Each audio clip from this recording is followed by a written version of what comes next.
All right. There's a group of lawmakers that are providing Joe Biden something that he said he wanted.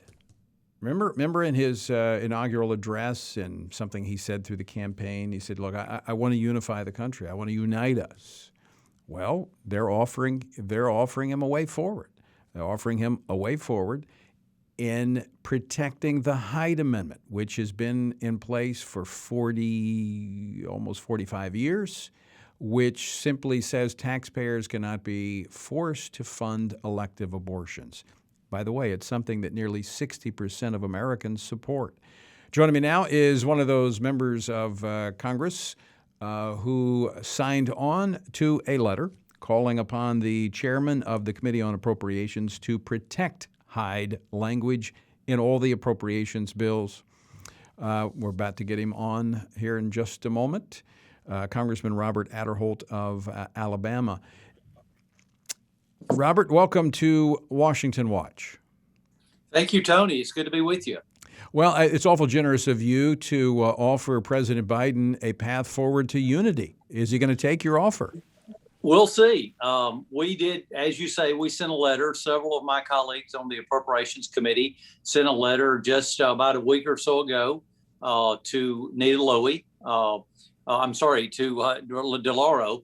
We've changed chairmen over the last few months. Rosa DeLauro is now the chair of Appropriations, and we have sent a letter to her and asking her, she is the incoming chairman, of course, of the Appropriations Committee on the House side, and said that this is a longstanding bipartisan issue, the Hyde Amendment.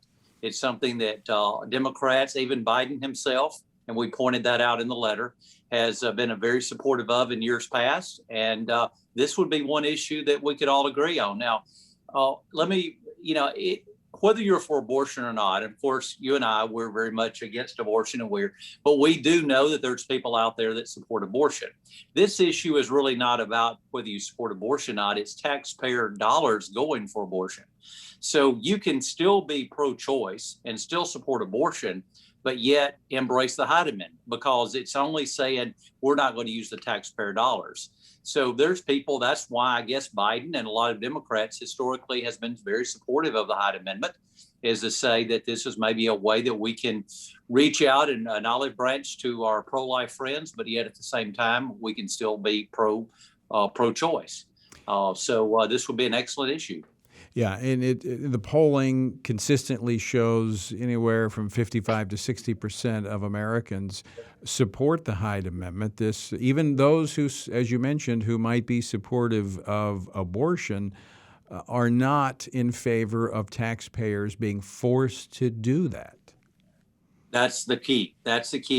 And of course, the Democrats have slowly been creeping up, trying to take this away and saying and not supporting it. And unfortunately, we're seeing this as the Democrats go further and further to the left. I came into Congress about 25 years ago, and you still had quite a few Democrats that would embrace a lot of these issues like the Hyde Amendment. It was really not even an issue. When I first came to Congress, I mean, no one was seriously taking it serious of anyone to get rid of the Hyde Amendment. And unfortunately, now that seems to be something we're fighting for. And, I'm just hoping that we'll keep it, and we hope that we can keep it over on the Senate side, if not on the House side. What amazes me, Congressman Aderholt, is that those that support the Hyde Amendment are being called racist, that this is a racist policy, when in fact, when you look at the roughly 2.5 million lives that have been saved as a result of Hyde, I'd venture to say disproportionately, those are minority lives that have been saved. No question.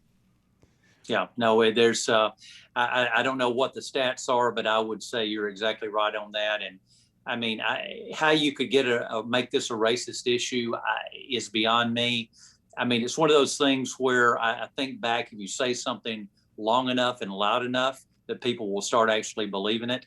And that's the only thing that I can think of how you can make this a racist issue, is just talking about it so long and saying it is, to make people believe that it is. Well, in this day and age, everything is racist that you disagree with. Final question for you as we wrap this up. This threat is real of eliminating all protections against taxpayers being forced into partnership with the abortion industry. Yeah, absolutely. And it's been one of those things that's been on the books for 45 years. And unfortunately, Biden seems to be, again, he's already on record supporting the Hyde Amendment. And now he's going, back on his word. And I think this is something that if he wants to reach out to the conservatives in just a small way, this is a way to do it. Very quickly, Robert, how can our listeners help? Well, I would call your member of Congress, whether it's a Republican or a Democrat, and you say, well, my congressman is going to be supportive, he's Republican. Just get him on record, or him or her on record, to making sure that they're going to stand strong. Because one thing I have noticed with a lot of my colleagues, they'll be supportive of the issue, but they won't go up to bat for it. Right. And that's one thing we've got to do, is we've got to go to bat for this issue. Absolutely. Absolutely. Congressman Robert Aderholt, as always, great to talk with you. Thanks so much for joining us. Tony, always good to be on your show.